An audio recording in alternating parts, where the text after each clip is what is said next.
শুভ সকাল বন্ধুরা। আজকে শুভ সকাল।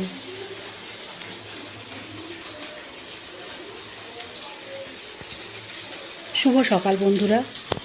আজকে সকাল সকাল চলে এসেছি আমুদি মাছের ঝাল নিয়ে।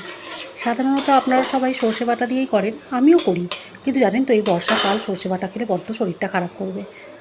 ওই জন্য আমি আজকে একটুখানি টমেটো, কাঁচা লঙ্কা, কালো জিরে আগে ফোড়ন দিয়েছি, কালো জিরে ফোড়ন দিয়ে কাঁচা লঙ্কাগুলো দিয়ে দিয়েছি। তারপর টমেটো, আদা বাটা, জিরে বাটা, একটু হলুদ গুঁড়ো, লঙ্কার গুঁড়ো, এই সমস্ত দিয়ে মশলাটাকে একটু ভালো করে কষিয়ে নিয়েছি। দেখুন মশলাটা কষতে থাকছে। হলুদ গুঁড়ো, লঙ্কার গুঁড়ো দিয়ে জিরে বাটা, আদা বাটা সামান্য সামান্য দেবেন, খুব অল্প পরিমাণ দেবেন, দিয়ে ভালো করে কষিয়ে নেব। দেখুন কষিয়ে নেওয়া হয়ে গিয়ে তেল ছেড়ে দিয়েছে, এবার একটু জল দিয়ে দেবো।